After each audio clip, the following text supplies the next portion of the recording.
we're going to show you guys this project from start to finish. This video is going to be us trying to build this deck and show you how that goes. We've got some beams to set, we've got some concrete to pour, and we've got a lot of work to do.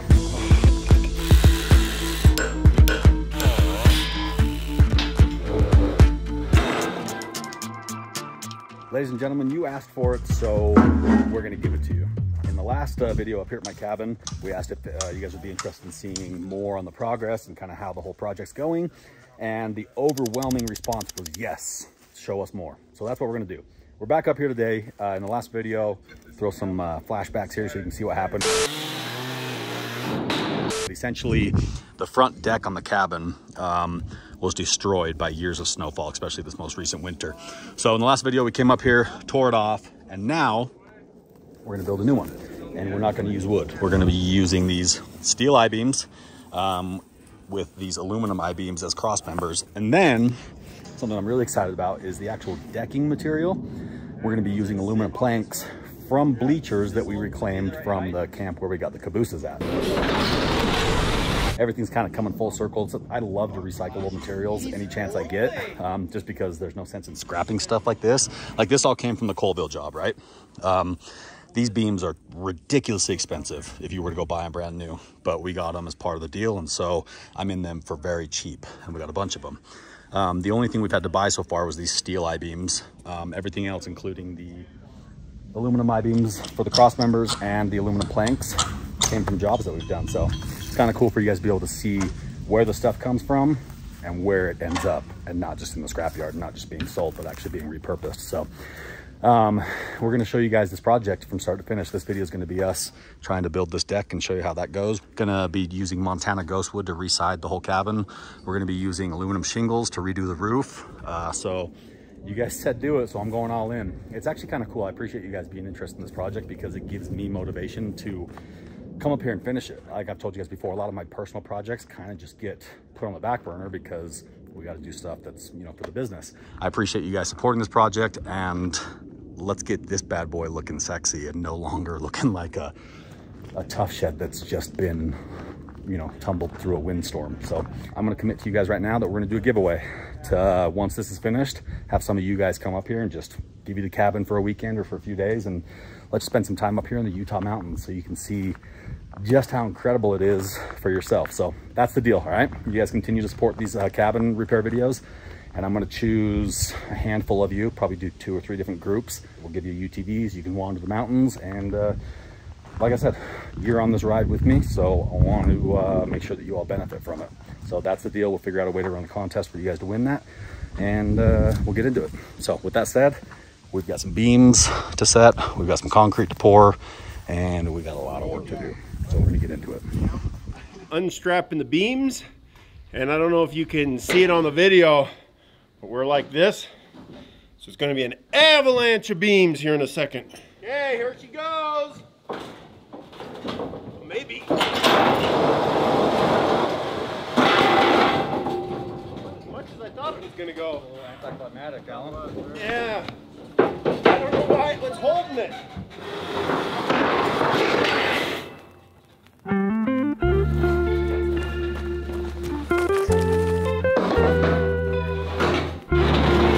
Okay, I'm helping.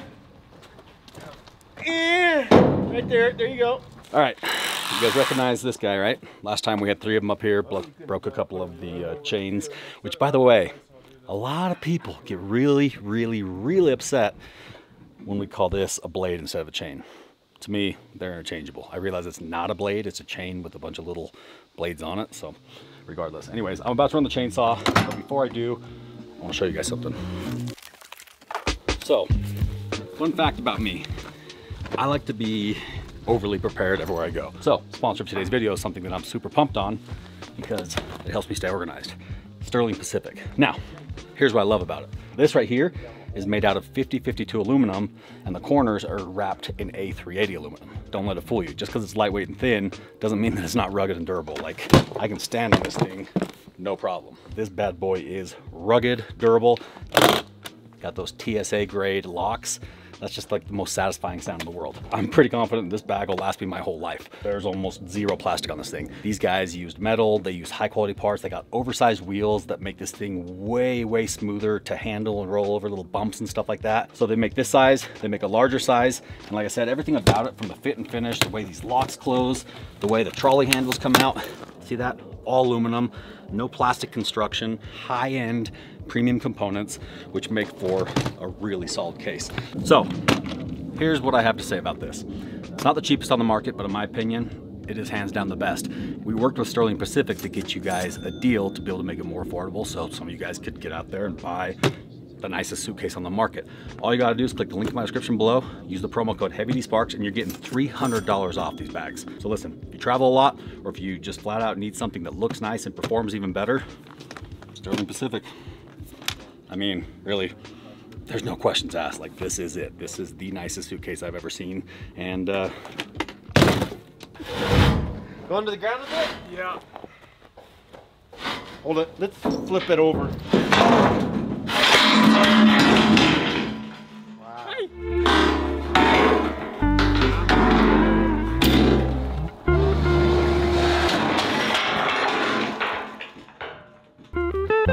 Easy.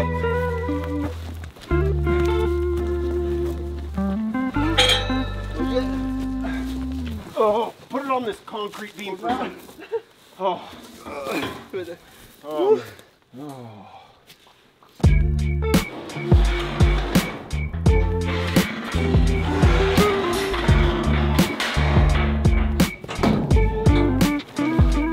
Can't believe you bought Quickcrete. Does it not turn to concrete? You got the good shit, Alan. Did you buy the regular, or they just have too much rock in it? Not enough other stuff, right? Saying you done good, Rob.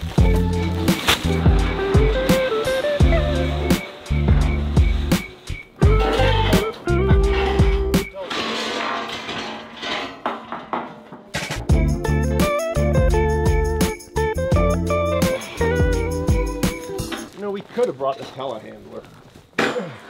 Which is the bottom, which is the top? The longer part's the top. Oh.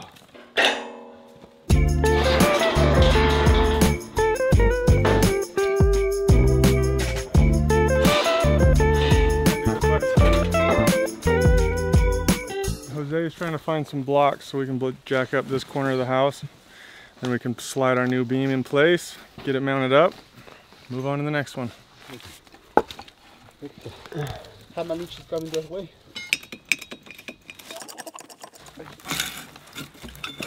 I think there's just nails.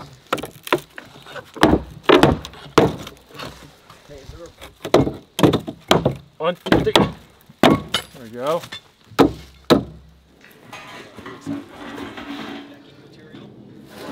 Here, I'll hold this.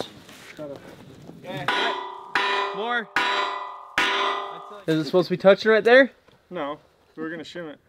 So is your bolt holes don't line up? I may have measured from the wrong end when I did those ones. It's fine. I mean, it's close. Well, yeah, if you, I mean, what do you want? Yeah, it's close. all right, here's another little thing that we're dealing with here. This cabin has exposed pipes that run underneath right there. So you got like a sewer line there, that big one. And then we got the copper water lines for the cabin. And this one, as you can see, was temporarily repaired before. So being outside is not ideal because this place gets covered in snow and it freezes. I'm going to patch this pipe right here. Basically pull off that aluminum tape, I think is all it is. I can't remember if I put that on or somebody else, but put a patch in that line to fix that cracked copper pipe so that we don't have water leaking. It's interesting because this system was designed to have little drains in it right here. So this actually is a low point drain that's supposed to let the water out to be able to keep, you know, basically the pipes freezing. But if those drains aren't working properly, or if there's a low spot, you know, before those or after those, then it allows the pipes to crack. So I'm not a plumber by any means, but I'm going to show you guys. This is a very simple fix. You can see right here is my split. So either a patch was done before, or that's where they just basically put on a new piece of pipe. That's the same thing I have right here, this little coupler, which I would love to just put right there, but since I don't have my solder, I'm going to use these shark bite fittings. These are pretty cool. I know some people love them, some people hate them. A lot of people use them. Basically what you do is you cut the pipe and it just slides in there, and it's got this compression fitting that locks on and makes it a waterproof fitting. And then I've got a male and a female side of that. So basically I'm gonna create my own little union there. So slide that on both sides of the pipe, twist this together, boom, I've got a sealed pipe. If it holds, then I'll just leave it. If it's leaking at all, then I'll come back up and solder it and just put a coupler back in. Sawzall is not the ideal tool for this, but since we weren't planning on doing any plumbing today, so we didn't bring a lot of plumbing supplies. So I'm just gonna keep throwing disclaimers out. So see, we're gonna cut out this damaged section right here. Just gonna clean up these raspy edges. These shark fittings are pretty cool.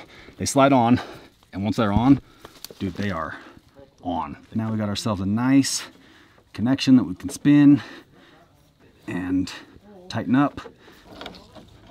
Yeah, there we go. All right, should we see if it's working? The leak that we fixed, she's solid. It looks like we got another one further upstream, a much more hard to reach place. So for now, the big leak is fixed. Is this where you want me to mark?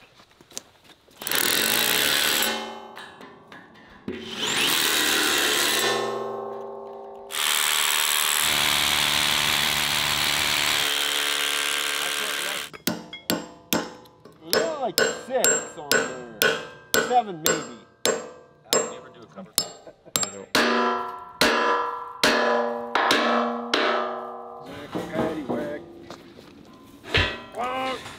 Man, that's good, Rob.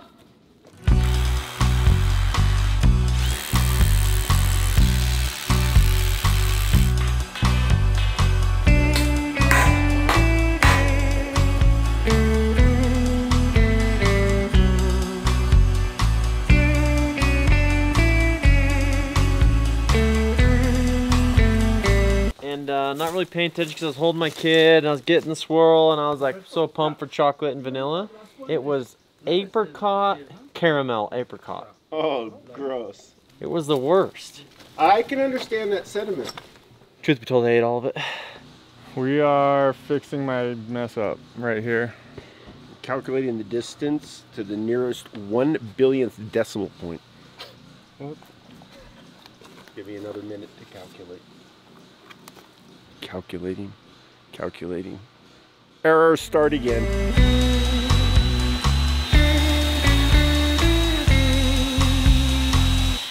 Just like that. Just like that. That's how the West was won.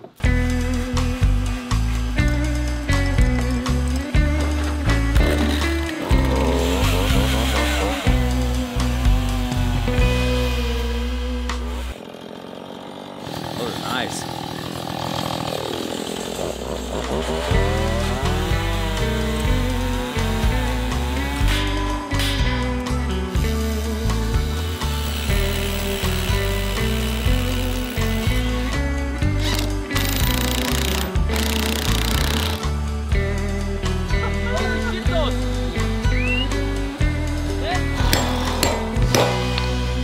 Now that we've got our holes drilled, get our little anchoring epoxy, fill in the holes. Now we can drive our bolts in, snug it all up, and then we're good to go.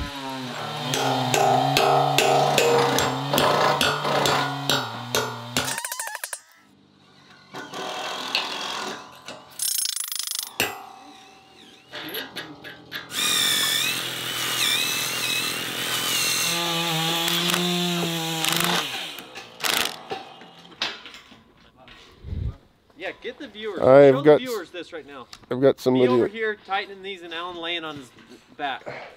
Well, I was lifting all the beams. Make sure Somebody that you else make was them not get doing that. That's all I have to say. Now I'm trying to figure out how I'm going to get off this beam.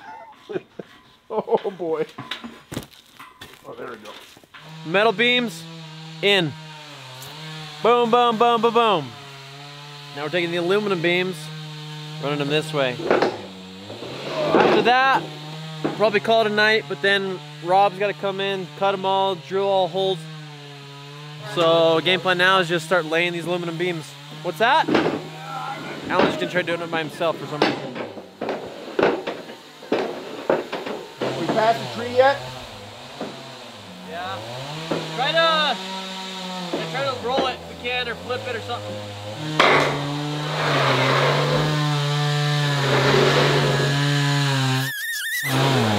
Go this way.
I think we are pretty much done with what we can do today.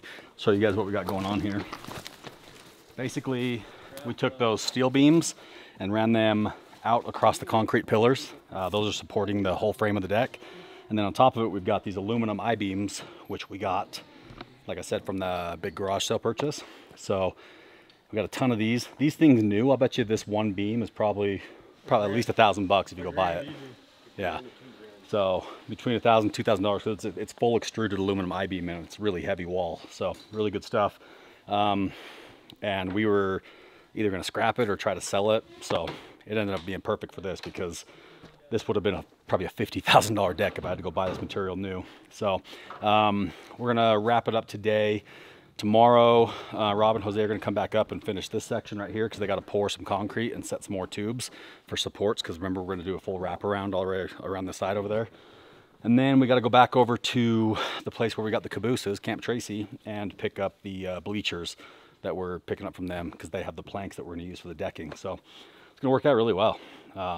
I'm pumped that we actually ended up having that material, and it's going to work perfectly for this. So it'll be basically a maintenance-free deck. Once we come back up and before we final assembly, we'll paint the steel with some heavy epoxy so that it's rust resistant, so it doesn't fall apart.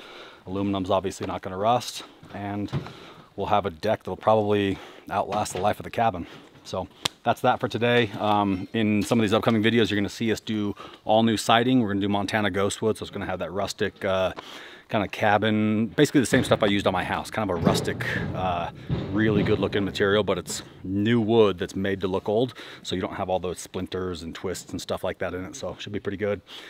The goal basically between now and snow is to get the exterior all dialed in, so probably gonna do new windows, new siding, finish the deck, new roof, and then get it ready for the winter. And then if we have some extra time, then we'll start on the inside. But it's going to turn out really cool. This is stuff I've wanted to do since I bought this back in 2015. We just never made the time for it, but now you guys are watching the video, so we've got time for it. So again, I appreciate the support, and let me know if you have any ideas, things that you'd like to see. If you want to see more of like the detailed process of how we're doing this, or just more kind of like the design, or just a little bit of everything, which is kind of what we're planning on. So I think that's it.